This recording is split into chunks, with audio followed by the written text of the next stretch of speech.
Ancient mariners crossed entire oceans with no maps or instruments. They relied on a forgotten science, a deep conversation with the sea itself. This is the lost science of ancient navigation without stars or compasses. By the end of this journey, you will understand how to read the ocean like a map written in waves and wind. We will uncover how navigators detected unseen islands by feeling the swells beneath their canoes, and what secrets the flight patterns of a single bird could hold. How do you navigate a world without any tools but your own senses? The ocean's rhythm was their first and most constant guide. To understand this, you must forget everything you know about modern navigation. There are no glowing screens, no spinning compasses. There is only the living, breathing sea and the vessel you trust with your life. Ancient Pacific navigators, especially, mastered the art of reading ocean swells. These are not the short, choppy waves whipped up by a local breeze. Swells are the ocean's deep, steady pulse, massive rolling waves generated by storms and weather systems hundreds or even thousands of miles away. Once set in motion, they travel across entire ocean basins in predictable, organized patterns. For a navigator, these swells became a set of invisible highways etched onto the surface of the sea. The technique was profoundly physical. A navigator would often lie down in the canoe, closing his eyes to eliminate visual distraction. His entire body became a sensor, feeling the canoe's gentle, repetitive motion. He was learning the language of the water through his skin and bones. He would identify the primary swell, the dominant direction from which these large waves came. But the real magic was in detecting the disturbances. An island, even one far beyond the horizon, acts as an obstacle to these swells. Its mass interrupts the steady march of the waves, causing them to bend around it or reflect off its shores.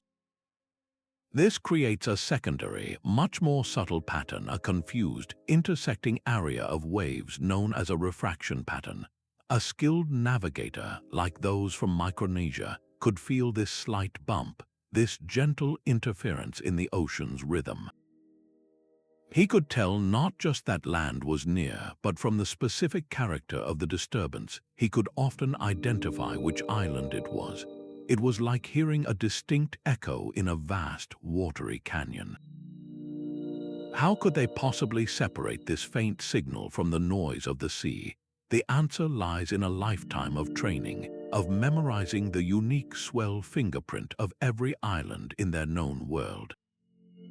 This deep, embodied knowledge of wave piloting was the foundation upon which all other navigation skills were built, and it was often confirmed by looking not down at the water, but up at the sky, where another set of clues was written in the clouds. Above the ever-shifting sea, a stationary cloud could be a landmark as solid as any mountain. While their bodies read the ocean's pulse, ancient navigators constantly scanned the heavens for another layer of information. They became masters of the sky, understanding that certain cloud formations behaved in ways that betrayed the presence of land long before it was visible. A lone, puffy cumulus cloud that refused to move with the wind was a powerful signal.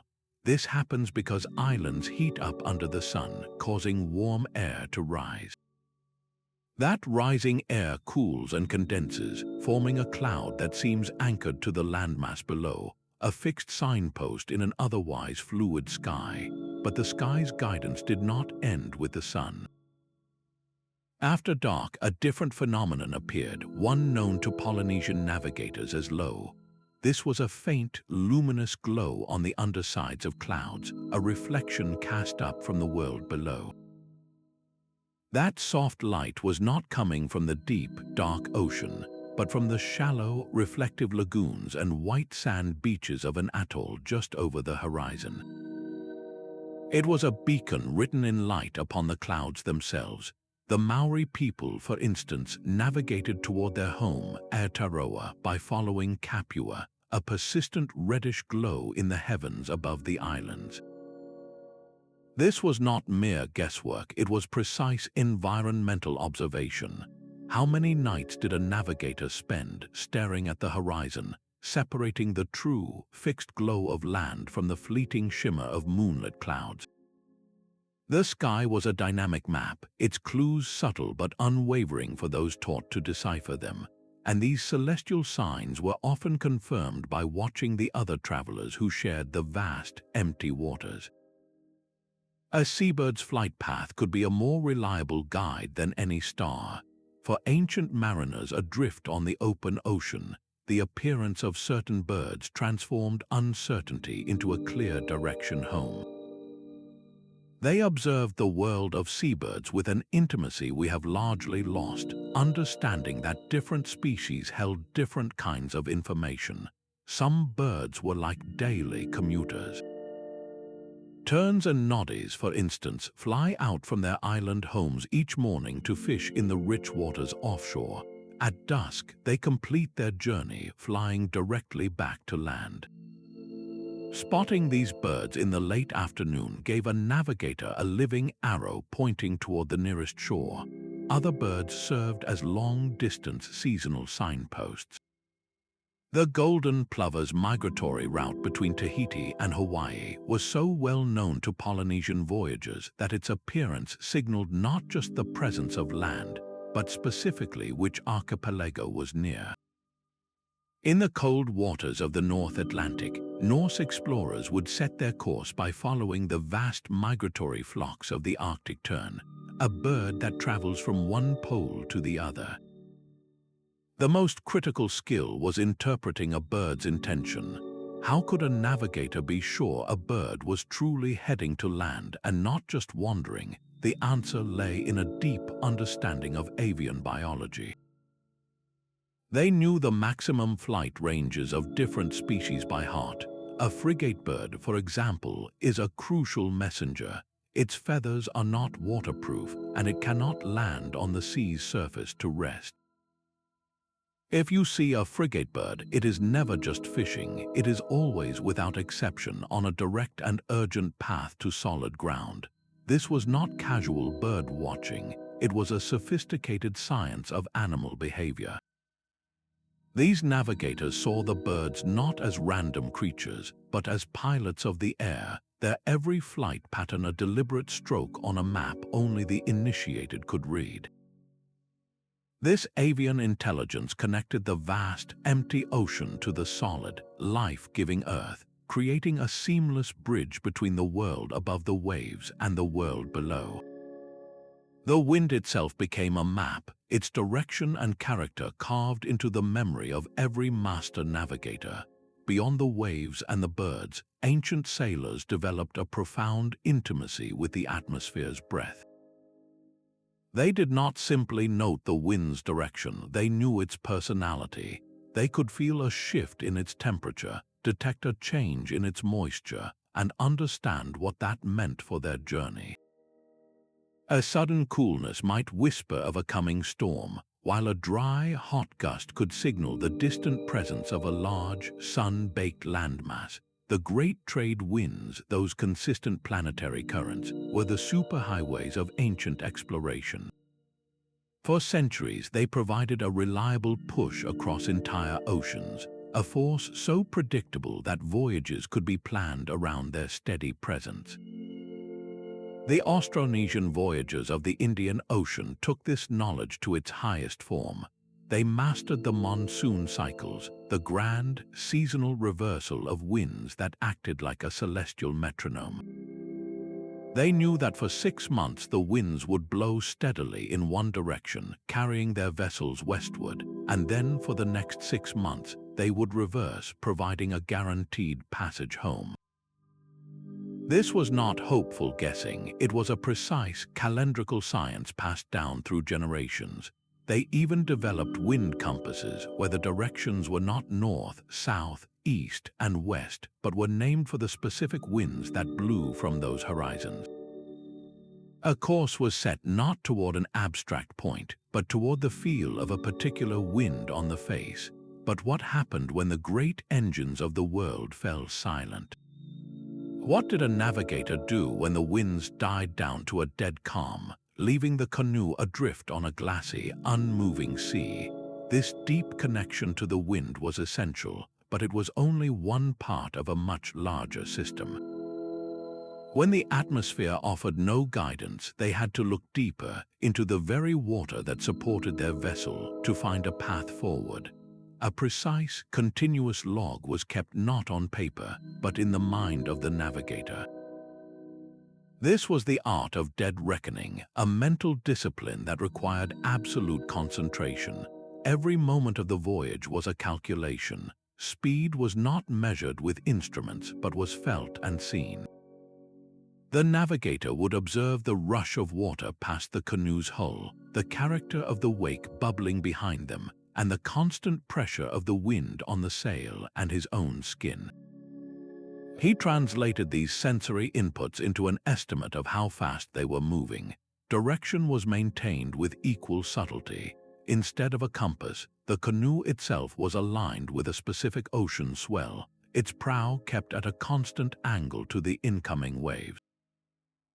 Or the vessel was steered to keep a particular wind consistently striking one cheek. This was the baseline, the steady course, but the ocean is never still. A storm blows the canoe off track for a day. A powerful current sets them sideways for a week. The navigator's true genius lay in his ability to account for every single one of these deviations. He constantly updated his mental chart, a living, breathing map of the journey that existed only in his memory. He knew exactly how far the storm had pushed them and in what direction. He could feel the unseen hand of a current and compensate for its pull. The Lapita people, the ancient ancestors of many Pacific Islanders, are believed to have mastered this very technique.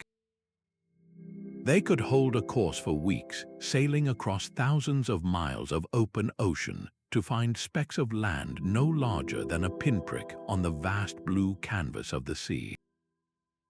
On overcast nights or during the day, when the guiding star paths were hidden, they used the rising and setting points of the sun and familiar stars not to find their position, but simply to maintain their heading, like following a straight line drawn in the sky.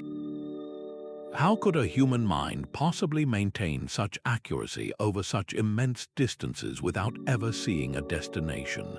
This internal navigation system was a triumph of memory and focus, a skill that was practiced and perfected through the most critical tool of all, the passing of knowledge from one generation to the next. The true compass was not a tool, but the mind of the master. A young apprentice, a Palu in Micronesia, did not learn from charts or books. He learned by sitting for years at the feet of a master navigator, absorbing a living library of the sea encoded in sacred chants and stories. This was not a casual education. It was a profound and rigorous oral tradition that shaped his entire perception of the world. He would memorize vast sequences of star paths, lists of islands in the precise order they would appear on a long voyage, and the unique swell patterns that acted as signatures for each atoll. Every piece of knowledge was woven into a song, a rhythmic chant that made the information unforgettable. These chants were far more than simple sailing directions. They were the cultural DNA of his people, containing their history, their mythology, and their deep understanding of the ocean's ecology. To know a chant was to know your place in the world, connecting you to your ancestors who had sailed the same seas by the same stars. Why was this oral method so powerful? A written map is static, a fixed image of a world that is constantly changing, but the oral tradition was fluid and alive.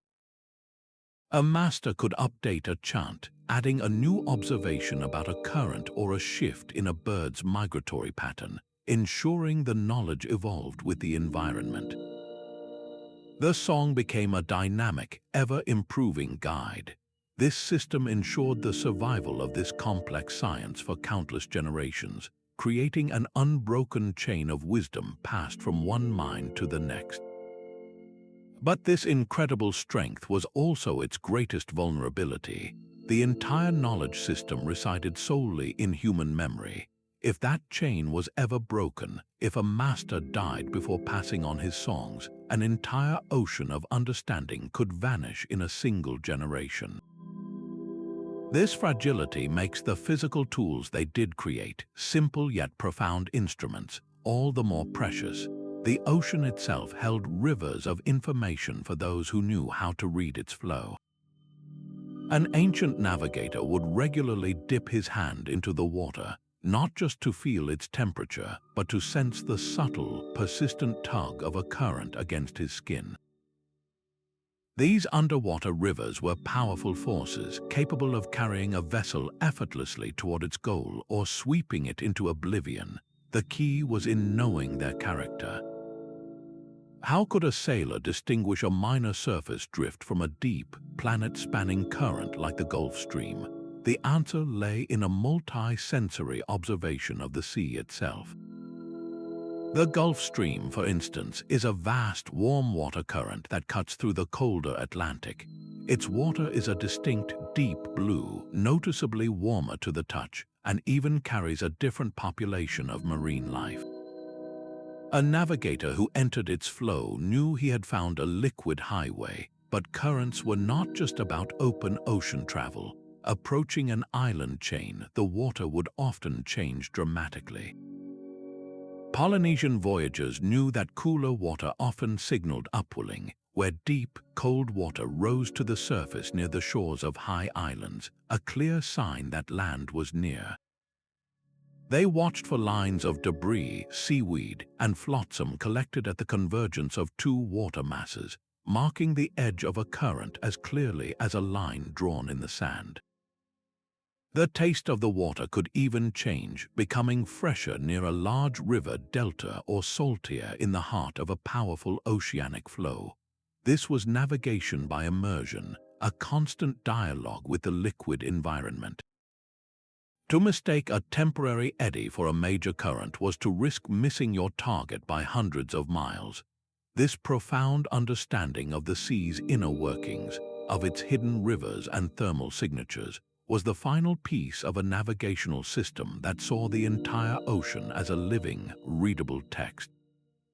The ocean at night was not an empty darkness, but a living, breathing map of light. Ancient navigators peered into the in-kai water to see their path literally illuminated, as the wake of their canoe churned up millions of bioluminescent organisms.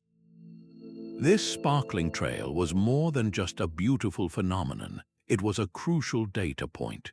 Mariners developed a deep understanding that the presence, absence, and behavior of marine life were powerful indicators of their position. Certain fish and sharks, for instance, were known to be residents of the reefs and seamounts that often surrounded islands.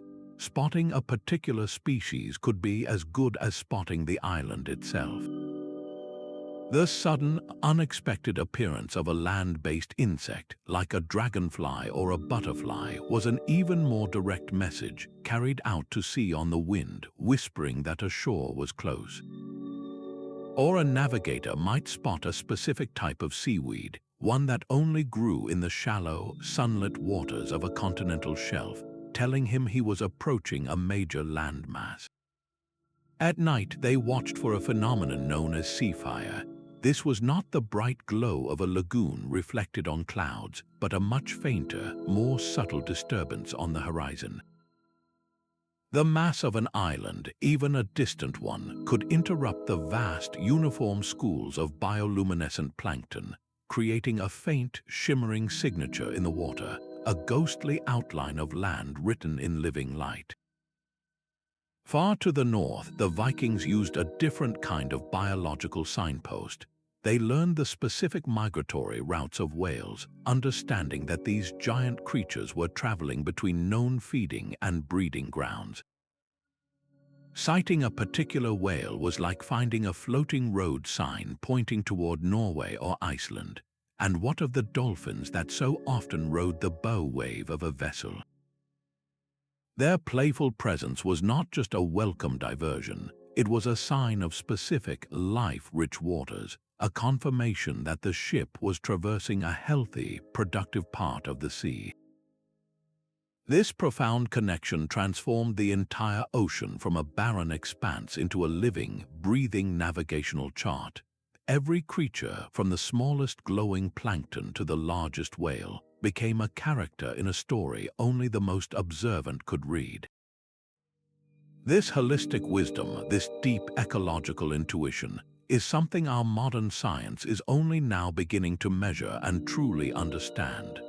A Polynesian navigator did not sail toward a single point of land, but into a widening cone of probability. His destination was not a dot on a map, but a vast, imaginary search area that grew larger the further he traveled from his home island. At the very tip of this cone, hundreds of miles out, the first subtle signs would appear. A familiar bird, seen just once, was a whisper of confirmation. A slight, almost imperceptible kink in the ocean's swell pattern hinted at a distant landmass bending the water. These were the faint edges of the target. As the voyage continued, the signs would begin to cluster and intensify. The same species of bird would be seen more frequently, and its flight path would be more purposeful, heading out in the morning and returning in the evening. The cloud on the horizon would become a permanent, stationary fixture, its underside perhaps catching a faint, yellowish glow from a lagoon. The ocean's rhythm would feel different, the swells becoming confused as they reflected and refracted around the unseen island. Each signal reinforced the others, tightening the cone, narrowing the search. The navigator's certainty grew not from seeing the island, but from the chorus of environmental clues singing in unison. He was homing in. How could they be so confident aiming for a target they could not see? This was not a desperate gamble, but a deliberate, calculated strategy of expansion. They trusted the system because they had spent a lifetime learning its language. Finding a tiny atoll this way was like hearing a specific melody emerge from a symphony of ocean noise.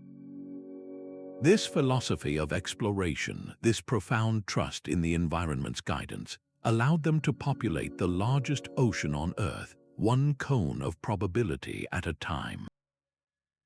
Even on solid ground, the navigator's mind remained fixed on the sea. Across the Caroline Islands, strange stone formations stood silent vigil along the shore.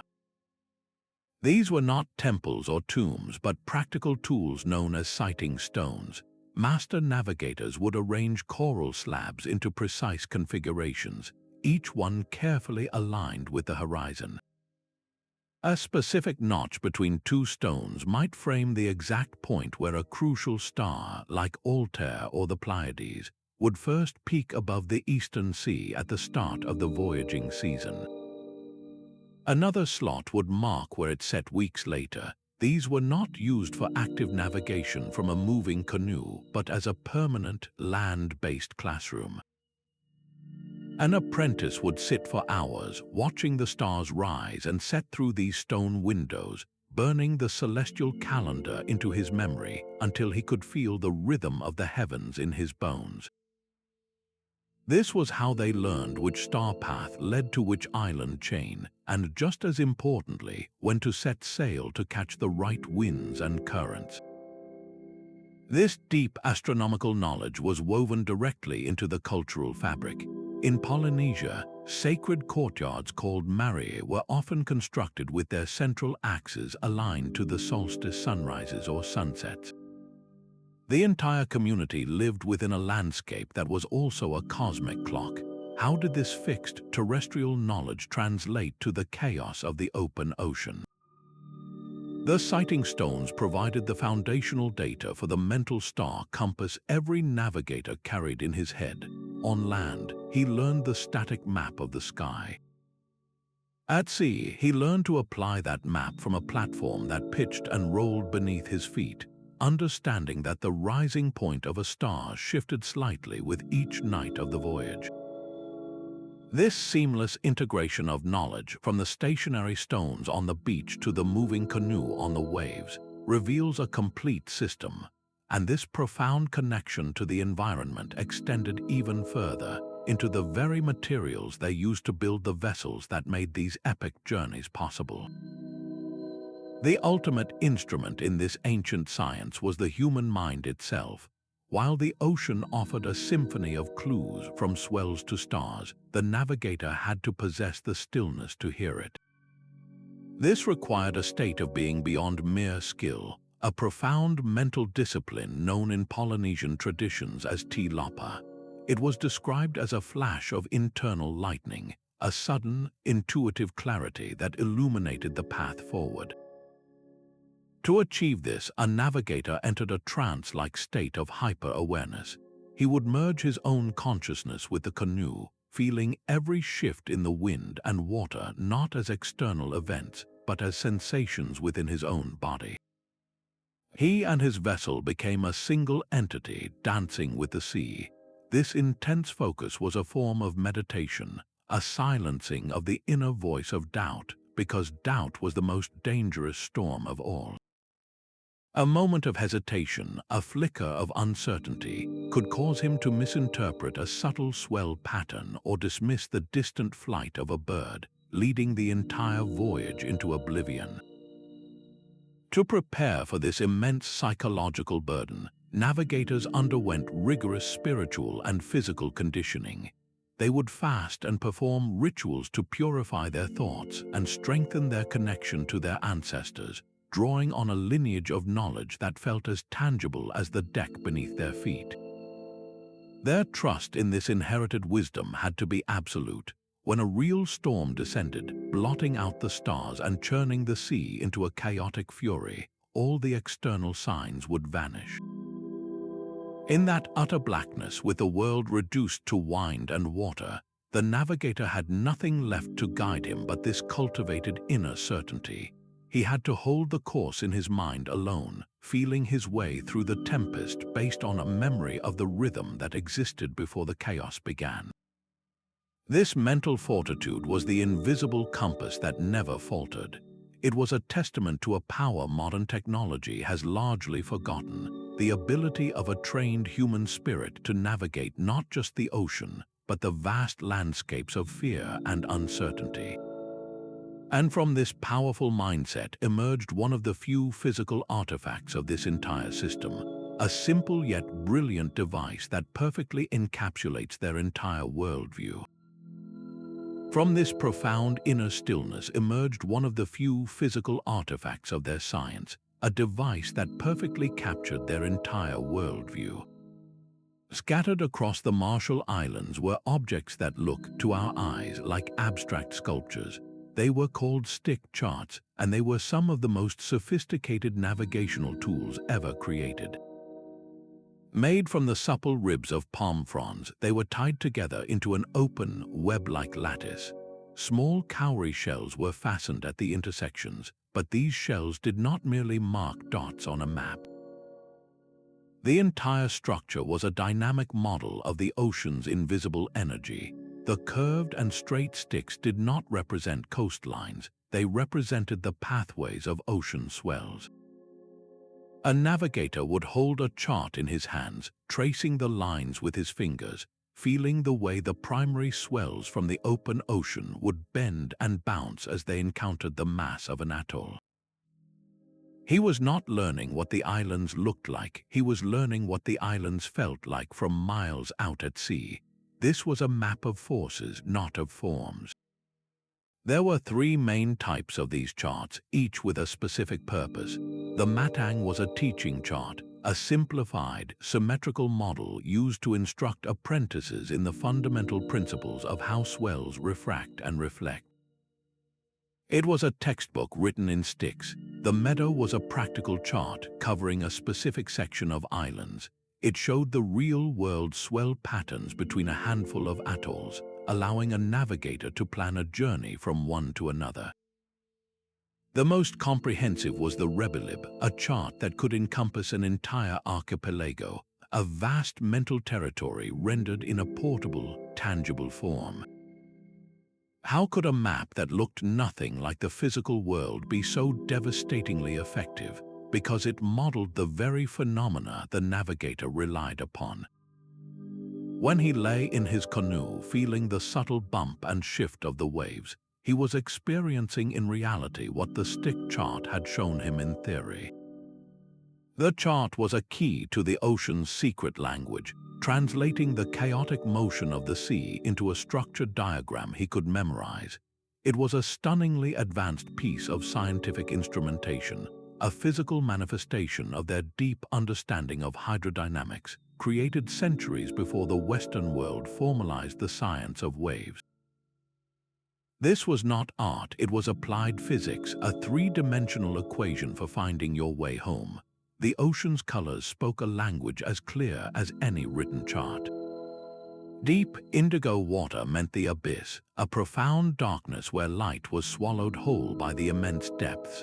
But a shift to a luminous, brilliant turquoise signaled something entirely different, the presence of a shallow reef or a sun-drenched lagoon just beneath the surface. Ancient navigators were master hydrologists, their eyes precisely calibrated to read this chromatic scale. They understood that the white sand of a coral atoll acted like a mirror, reflecting sunlight back through the water and painting it a dazzling shade of greenish blue. This was not a vague impression, it was a precise indicator of submerged topography. A dark blue channel cutting through a field of turquoise was a clear highway, a deep water passage leading safely into the center of an atoll. They could even judge depth by the visibility of the seabed itself, watching the coral formations and sand patches emerge from the blurry depths as they approached. This knowledge was woven into the very identity of cultures. In Maori tradition, the land of New Zealand is known as Te Ika a Moi, the great fish of the demigod Moi. The different watercolors surrounding its coasts, from the deep blues of the open Tasman Sea to the greener hues of the sheltered bays, help define the shape of this mythical creature in their oral histories. How did they maintain this accuracy when clouds dimmed the sun or when the sea turned gray under an overcast sky? The answer was constant practice and a deep familiarity with their home waters. They knew how the palette changed with the angle of the sun and the mood of the weather, allowing them to separate the true, permanent color of a reef from the temporary tint of a passing shadow. This chromatic navigation was a continuous, silent dialogue with the sea, a way of seeing that transformed the water's surface from a uniform blue into a detailed, three-dimensional map of the world hidden below.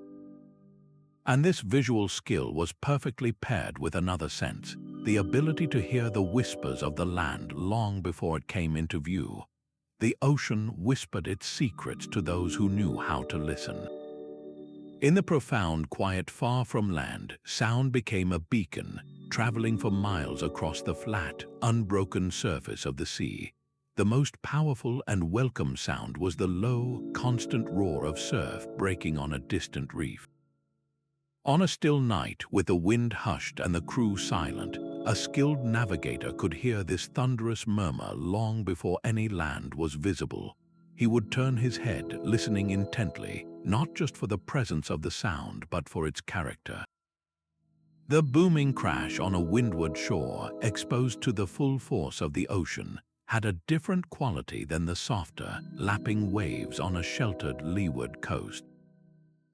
This auditory bearing provided a line of sight through the darkness, a sonic lighthouse pointing the way, but the secrets of sound went far deeper than the horizon. Some navigators used a simple stone lowered into the water on a line. They were not just checking the depth, they were listening to the echo. The sound of the stone striking the seabed would return to them, changed by its journey. A sharp, crisp report might mean a hard, rocky bottom. A soft, muted thud could indicate a sandy floor. In the fog-shrouded waters of the Arctic, the Inuit developed an unparalleled acoustic sensitivity. The world around them was often invisible, a blanket of white. In that sensory void, they listened for the sharp crack of distant sea ice, a sound that mapped the frozen seascape. The distinctive bellow of a walrus colony carried across the water, transforming an invisible hazard or a potential hunting ground into an audible landmark. How many other acoustic clues were woven into their navigational understanding? The gurgle and slap of water against a specific type of cliff face, the absence of sound in a deep, sheltered bay, even the way the wind itself hummed a different tune when funneled through a valley or around a headland. This auditory layer completed a multi-sensory experience of the world. Wayfinding was not just a visual art, it was a holistic practice that engaged every sense, creating a living dialogue between the sailor and the sea. And this deep attunement to the environment extended even further, to the very feeling of the air on the skin, a final, intimate clue in their quest to find home. The air itself could whisper of a hidden coast. Long before any sight of land, an experienced navigator would stand at the prow of his vessel, breathing deeply, his nose searching the ocean breeze for a message. He was hunting for a land smell, a phenomenon as real and as reliable as any star. The scent of blooming flowers, the earthy perfume of damp soil after a rain, or the sharp, unmistakable aroma of smoke from a village fire could be carried for dozens of miles out to sea. The dense, organic smell of a mangrove swamp created a particularly potent signature, an olfactory beacon that announced a specific type of shoreline. This was not a vague hope, it was a direct sensory connection to the land itself. But the atmosphere's messages were not limited to scent alone. A seasoned sailor might feel a subtle but distinct shift in the pressure of the air, a change that could manifest as a slight ache behind the eyes or a sudden heaviness in the ears. This signaled an approaching weather system, often one generated by the thermal engine of a large island or continent. The very way sound traveled could change, with the low roar of surf seeming to jump across the water with newfound clarity. How could they be certain a scent was truly from land and not just some fleeting odor from the sea itself? The answer lay in a deep, almost intimate familiarity with the seasonal rhythms of their target. They knew that during a certain month, the forests of a particular island would be thick with the fragrance of blooming frangipani, or that the prevailing winds would carry the smell of burning wood from agricultural clearings. They even watched the birds for confirmation. A sudden, excited change in the flight patterns of seabirds, who possessed far superior olfactory senses, often meant they had caught the scent of land long before any human could, turning the sky itself into a responsive gauge. This was navigation by the very breath of the world, a final, intimate layer of sensory engagement that completed their holistic map. It proves that for these ancient masters, every sense was a compass, and the entire natural world was a chart waiting to be read. A star's purpose was not to fix your position, but to hold your course. This is the crucial distinction that separated ancient wayfinding from the celestial navigation that would follow centuries later. Pacific navigators did not use stars to calculate longitude or latitude, a concept that would have been entirely foreign to them. Instead, they memorized what were known as star paths. Imagine a celestial highway painted across the night sky. A star path was a sequence of specific stars that all rose from the same point on the eastern horizon, or set into the same point in the west, one after another throughout the night. Each of these points was a bearing, a fixed direction leading toward a known island. The navigator would not follow a single star, as it would arc across the sky and become useless for steering. He would start the night with one star rising before him. As that star climbed too high, he would seamlessly transition his gaze to the next star, beginning its ascent from that identical gateway on the horizon. This created an unbroken, rolling guide, a celestial railroad track that kept the canoe on its true heading for hours. The entire sky was a vast mental compass, divided not into degrees, but into houses named for the bright stars that lived there. But this star compass was a dynamic, living tool. It was fundamentally different from the Western concept of a sextant and a nautical almanac. European navigation sought a single, mathematical point in an abstract grid. The Pacific navigator sought a relationship with a moving, breathing environment. The stars were not masters of the journey, they were partners. Their guidance was invaluable, but it was never trusted alone. If a bank of clouds swept across the heavens, blotting out the star path, the navigator did not panic. He did not wait for the sky to clear. He simply dropped his gaze from the sky and returned his entire focus to the ocean swells, feeling the rhythm of the water to maintain his direction. The true genius of this system was its fluid hierarchy of clues. The stars were one voice in the chorus, and if they fell silent, the song of the swells, the wind, and the birds remained. This profound flexibility, this refusal to rely on a single point of failure, is what allowed them to conquer an ocean. It challenges our very definition of a compass, transforming it from a physical instrument that points north into a state of mind that constantly listens to the world. A silent island broadcasts its presence across 100 miles of open ocean. Its signature is not written in stone or sand, but in the living energy of the water. Ancient wave pilots understood that every landmass, from a tiny atoll to a volcanic peak, permanently alters the rhythm of the sea around it. The deep ocean swells that travel unimpeded for thousands of miles suddenly encounter this submerged mountain. Their behavior changes in predictable, physical ways, a phenomenon we now call refraction and diffraction. These navigators did not know the scientific terms, but they knew the sensations in their bones. As a swell approaches the shallow slopes surrounding an island, its leading edge begins to slow down while the portion still in deep water races ahead.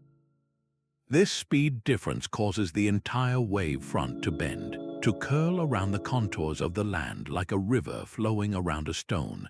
The island does not simply block the swell, it sculpts it. This bending creates a distinct and powerful interference pattern far out at sea. On the side of the island sheltered from the main swell, there is a relative calm, a shadow zone where the ocean's pulse is muted. But directly in front of the island and at precise angles to its flanks, the refracted swells from different directions collide. Their energies merge, building into a focused area of intensified, confused waves that can be felt long before the island is seen. A navigator lying in his canoe would feel the steady, rolling motion of the primary swell suddenly become punctuated by a secondary, jostling rhythm. It was not chaos, but a complex signature. He could distinguish the specific bump and weave of an island's wake from the general noise of the sea because he had memorized the unique wave fingerprint of his destination. What did it feel like to sail through this intersection of invisible forces? The canoe would no longer ride with a simple, predictable cadence. Instead, it would dance to a new, more complicated beat, a syncopated rhythm that whispered, "You are close." This genius for reading the ocean's energy found its ultimate expression in the Marshallese stick charts. Those intricate lattices of palm ribs were not maps of land, but diagrams of these exact hydrodynamic principles. The curved sticks meticulously modeled how the swells refracted around the fragile coral atolls. When a navigator traced the lines of a rebelib with his fingers, he was not seeing islands, he was feeling the ghost of their influence on the sea. The cowrie shells marked not just the atoll's location, but the specific points in the open ocean where its refracted wave patterns would be most pronounced and detectable. This was a map of forces, a chart of the unseen. To hold a stick chart was to hold a three-dimensional equation describing how water and energy interact with solid mass. This intuitive grasp of wave behavior represents one of humanity's highest achievements in practical physics, a science perfected through observation and embodied in memory, allowing them to find land by reading the ripples it left upon the deep. Every voyage across the open sea was a verse in an epic poem. This was the 18th principle, the sacred narrative that transformed a perilous journey into a meaningful pilgrimage. For ancient navigators, the line between empirical science and spiritual belief was not just blurred, it was non-existent. Their routes were not arbitrary paths, they were the very trails walked by gods and heroes in the time of creation. To sail from Tahiti to Hawaii was to retrace the voyage of the great navigator Hawaiian. To approach the shores of Aotearoa, New Zealand, was to enter the story of the demigod Moi, who used his magical fishhook to pull the great fish, the North Island, from the depths of the ocean. This was not mere legend, it was a spiritual and geographical framework. The myth of Moi provided more than just a name for the land, it offered a conceptual map. The fish head pointed north, its tail south, and its fins to the east and west, giving the navigator a mental image of the coastline long before it was sighted. Why was wrapping hard navigational data in a story such a powerful method for preservation? A list of stars is easily forgotten. A sequence of islands is just dry data. But a thrilling adventure about a demigod wrestling a sun god or fishing up continents, that is unforgettable. The story becomes the vessel that carries the science across generations. The Cumulipo, the Hawaiian creation chant, is a stunning example. This epic, over 2,000 lines long, is far more than a cosmological myth. It is a sophisticated navigation chant. As it recounts the birth of the world from the primordial darkness, it systematically names the succession of sea creatures, then land plants, then animals, and finally humans. This sequence mirrors the very experience of a long voyage, where a sailor first encounters the deep ocean species, then sees the signs of distant land like drifting vegetation and birds, and finally makes landfall. The chant links the genealogy of the chiefs directly to the genealogy of the islands and the stars, embedding the navigator within a living cosmos. Every time the chant was recited, it reinforced not just a family history, but an entire system of environmental wayfinding. This fusion of myth and empiricism created a knowledge system of incredible resilience. If an apprentice forgot a specific star, he could recall the part of the story where the hero followed that same star.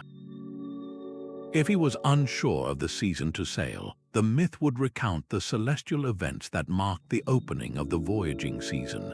The story became a failsafe, a multi-layered backup for the raw data. This ensured that the science was not a cold set of instructions, but a living tradition. Every voyage was a connection to the ancestors, a reenactment of their divine journey. This sacred context gave the navigator more than just direction. It gave him courage and purpose, weaving his own small story into the grand tapestry of his people's memory. This deliberate colonization of the Pacific remains humanity's most audacious migration.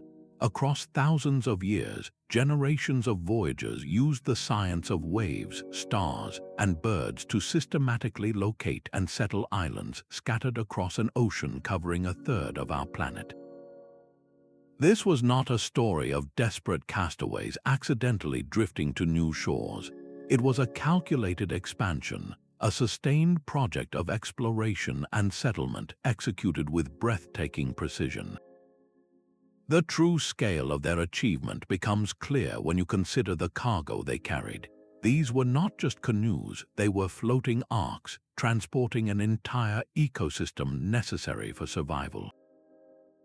The Lapita people, the ancestral pioneers of Polynesia, packed their vessels with taro suckers, breadfruit saplings, coconut seedlings, and domesticated animals like pigs, chickens, and dogs. They carried not just their families, but their entire way of life, a complete transplanted landscape. How did they plan for the ecological needs of a colony on an island they had never seen? Their deep environmental knowledge gave them the foresight to understand what would grow where. They knew a high volcanic island with rich soil would support their gardens, while a low coral atoll would require different strategies. This was interplanetary level planning, but for a new island home. Each successful voyage created a new node in a vast network, a stepping stone for the next, even longer leap. From the archipelagos of Southeast Asia, they reached the remote corners of the Polynesian Triangle, from the solitary majesty of Rapa Nui, or Easter Island, to the towering volcanoes of Hawaii, and finally to the misty shores of Aotearoa, New Zealand. This epic dispersal did more than just move people. It shaped the very genetic and cultural fabric of a hemisphere, creating a shared family of languages and traditions across unimaginable distances. This monumental feat stands as a permanent testament to the power of the human mind, proving that these lost sciences were not just effective, they were the engine that populated one of the last great frontiers on Earth, all without a single map or instrument. Two worlds of knowledge collided on the open ocean. When European sailing ships first entered the vast Pacific, their captains, armed with compasses, quadrants, and carefully drawn charts, looked upon the islanders and their canoes with a mixture of curiosity and condescension. To the European mind, such simple vessels could only travel short distances by sheer luck, hopping blindly from one speck of land to another. They could not comprehend a science that left no physical trace, a navigation system written in memory and song rather than on parchment. This fundamental misunderstanding defined the initial encounter, yet a few perceptive Europeans began to see past their own assumptions. Captain James Cook, on his first voyage, witnessed something that challenged his entire worldview. He met a Rhaetian priest and navigator named Tupaia. Despite having no instruments and no European maps, Tupaia could not only guide Cook's ship through the maze of islands, he could list and accurately describe the location of dozens more, sketching a mental map of the Pacific that was far more complete than any in Cook's possession.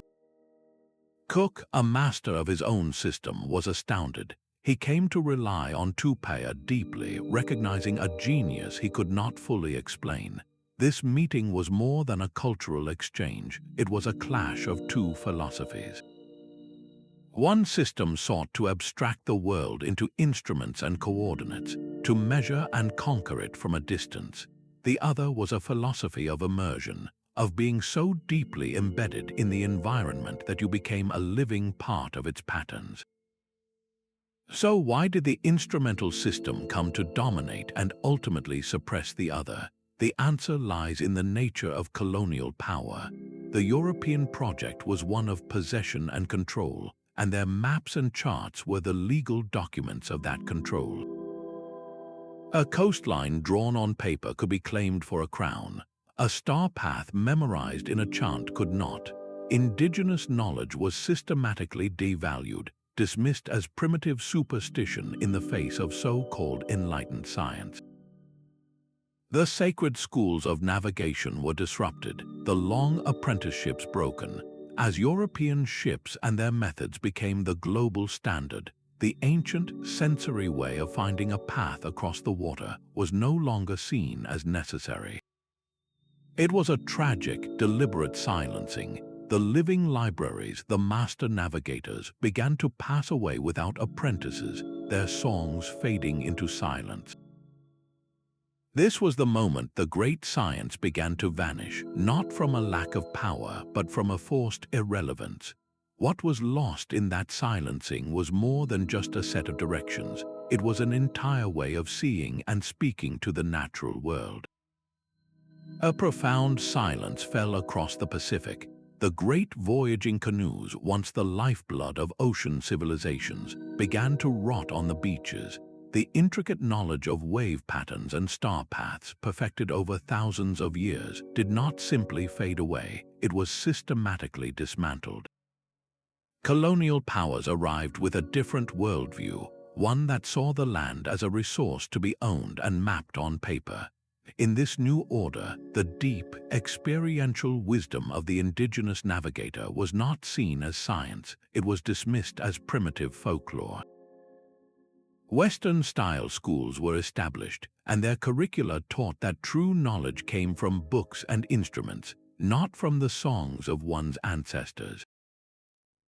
The very foundation of this ancient system, its cultural prestige, was shattered.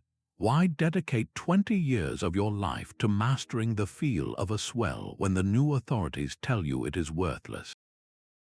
The mental maps began to fade from memory, not from a lack of capacity, but from a forced irrelevance.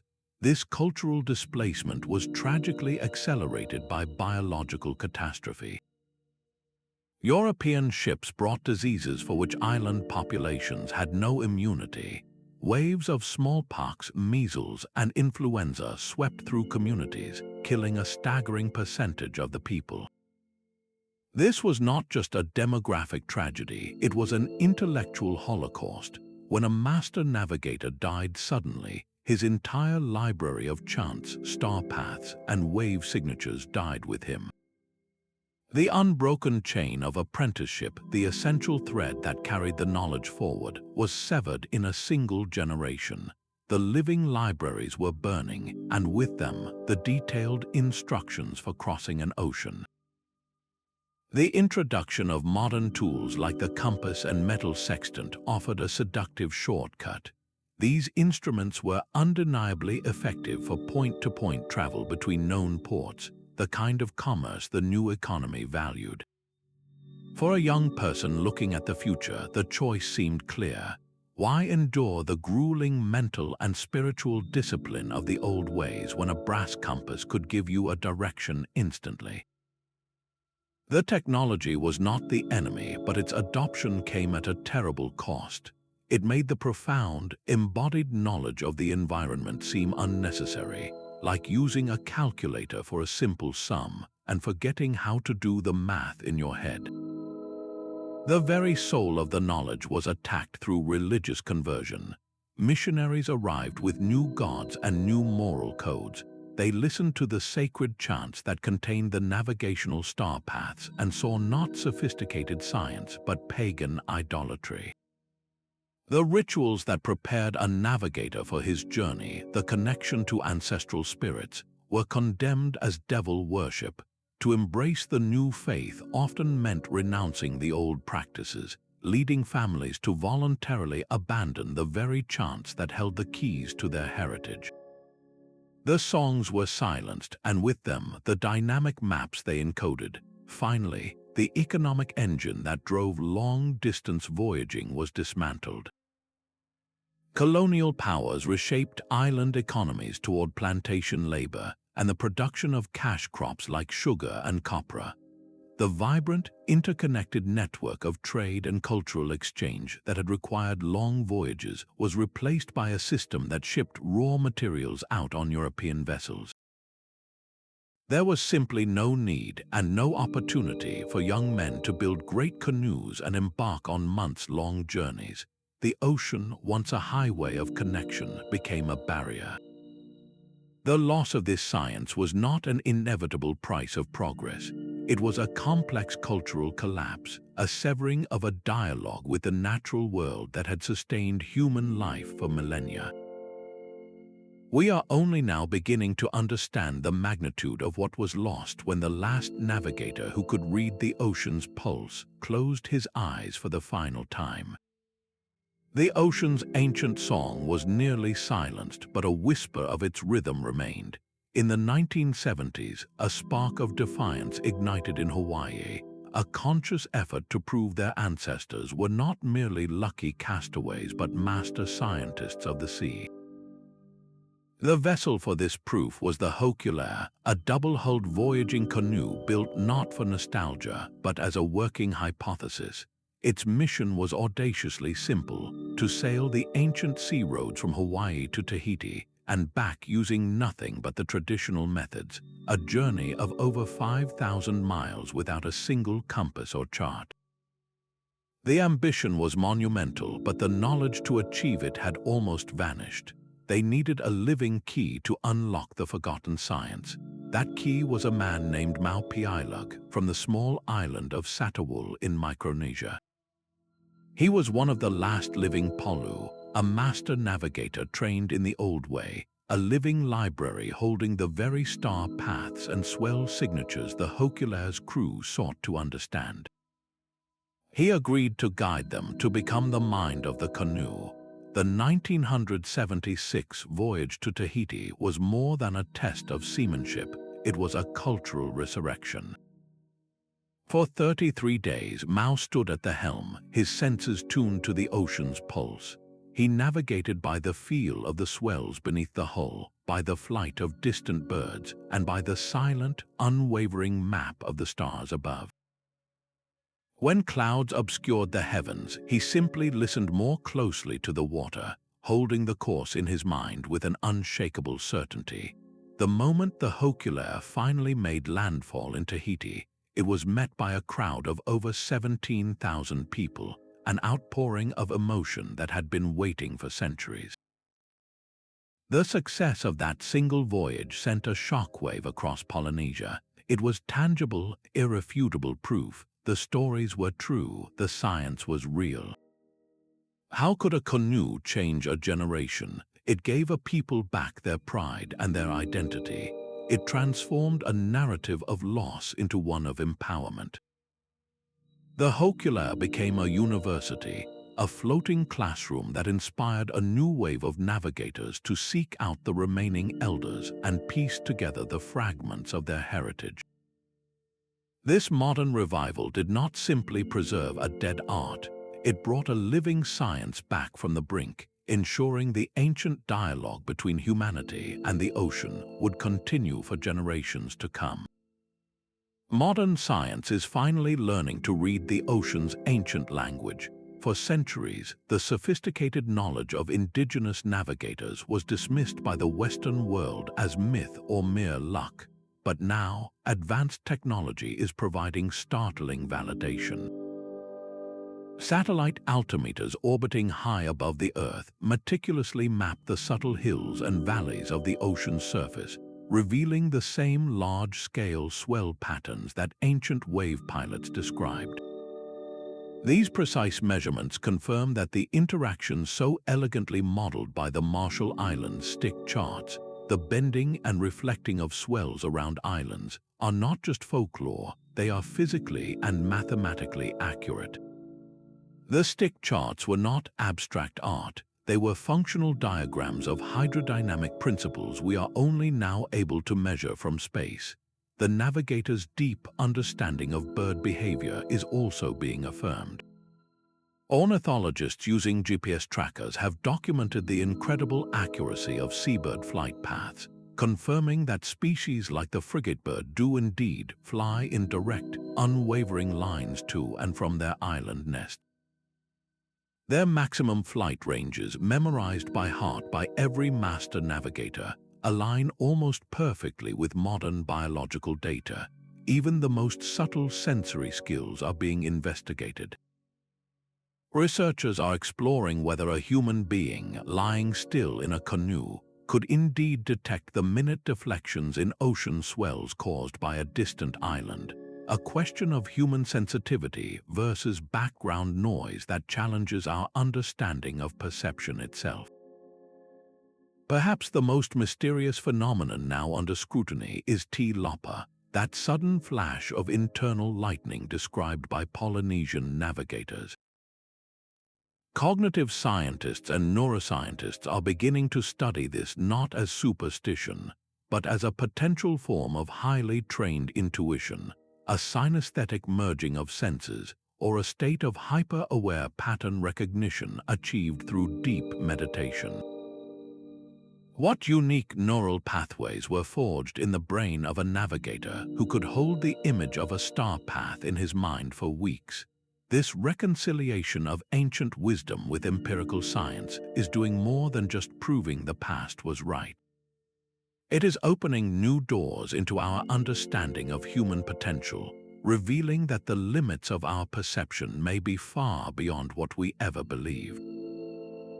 The navigators did not just have a different set of tools, they cultivated a different way of thinking, a different way of being in the world, and modern science is just beginning to grasp the profound implications. The same intuitive logic that guided canoes across the Pacific now steers robots through unfamiliar terrain. In laboratories developing autonomous vehicles, engineers are creating algorithms inspired by ancient wayfinding. These machines are learning to navigate not with a single, fragile GPS signal, but by reading a continuous stream of environmental cues, much like a navigator interpreting swells and bird flight. They analyze camera feeds for visual patterns, process sensor data for subtle shifts, and build a dynamic, internal model of their surroundings. This approach creates a more resilient system, one that does not crash when the digital map fails, but simply looks to the world around it for the next clue. This ancient science offers a powerful model for modern ecology, where understanding the health of a forest or a coral reef depends on seeing it as a whole, interconnected system, not just a collection of individual parts.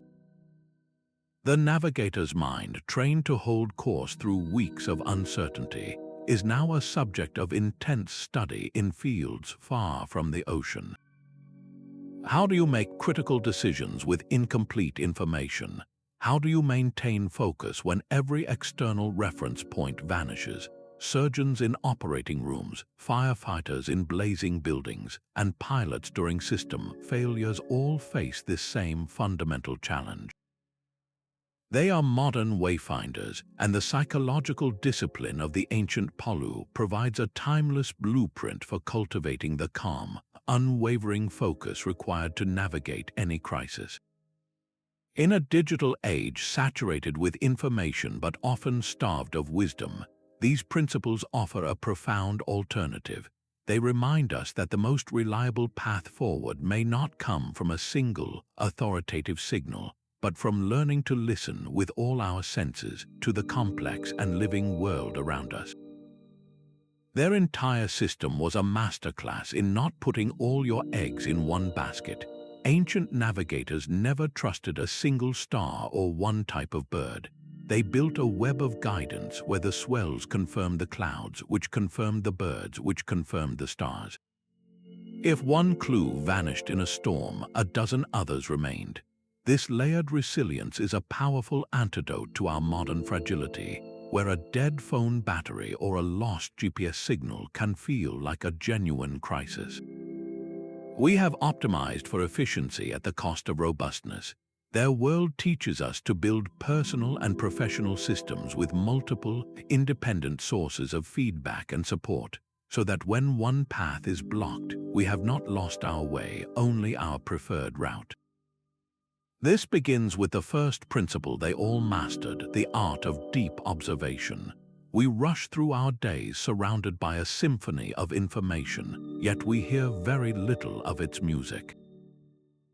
The wayfinder's first skill was to be still and to listen, not just with their ears but with their entire being. They felt the wind's moisture on their skin, saw the subtle shift in the water's color, and noticed the specific angle of a single bird's flight. This is a form of mindfulness we have largely forgotten, a conscious immersion in the present moment.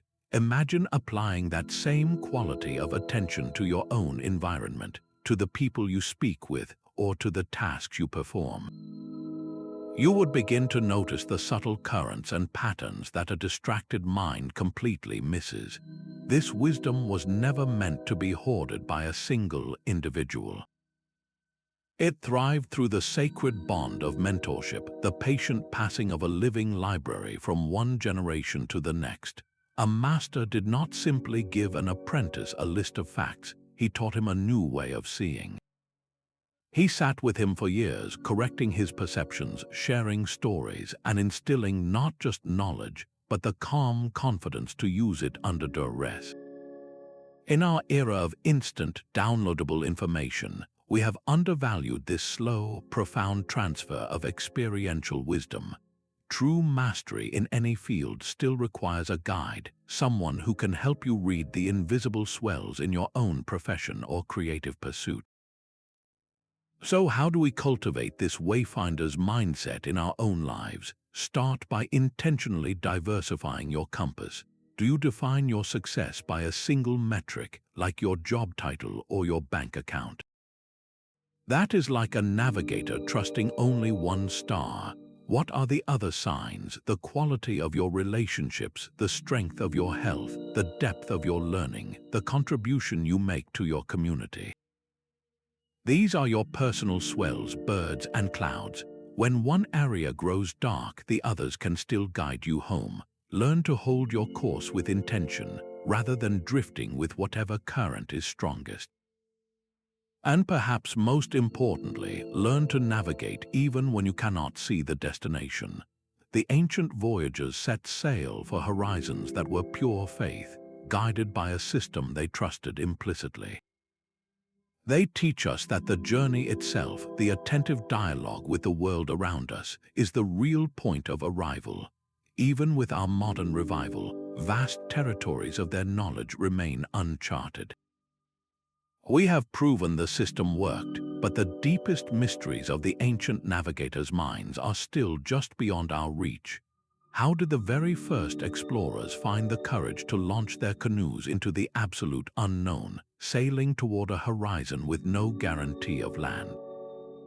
This was more than skill, it was a monumental leap of faith, a belief in a system still being written with every voyage.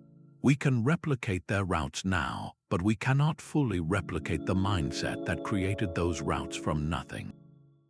Then there is the enduring enigma of T-Lauper, that flash of internal lightning. Modern neuroscience struggles to categorize it. Was it a form of hyper-intuition, a brain so trained in pattern recognition that it could synthesize a dozen subtle cues into a single, conscious insight? Or was it something else entirely, a perceptual state we have not yet learned to measure? The possibility remains that they were tuned into environmental frequencies we now ignore. Could they have sensed the faint pull of Earth's magnetic field through the hull of the canoe, a sensation as subtle as a whisper? Did they hear the infrasound rumble of distant storms or surf, sounds too low for the conscious ear but felt in the bones? These are not fantasies, they are legitimate scientific questions. The debate over pre-Columbian transoceanic contact continues precisely because their methods were so effective. If Polynesian voyagers could reach South America, as some evidence suggests, could others have done the same? Could the Aboriginal peoples of Australia, with their own profound connection to land and sea, have developed a parallel science for their coastal journeys, a knowledge now lost in the Dreamtime stories? The tragedy is that the colonial disruption was so severe, we are likely only seeing a faint echo of their true capability. We have recovered the skeleton of their science, but the full, living body of knowledge is gone. What other secrets are still hidden, waiting to be rediscovered in a half-remembered chant or an overlooked archaeological site on a remote shoreline? These unanswered questions are not a failure of our research. They are the very thing that keeps this ancient science alive, a constant invitation to look deeper and listen more closely to the whispers of the past. This entire journey reveals a truth far greater than a collection of forgotten tricks. We have sailed across a vast intellectual ocean, learning to read the language of swells, to decipher the flight of birds, and to unlock the wisdom hidden within sacred myths. The lost science of navigating without stars or compasses was a masterpiece of integrated knowledge, a profound system of environmental literacy, unwavering mental discipline, and deep cultural memory.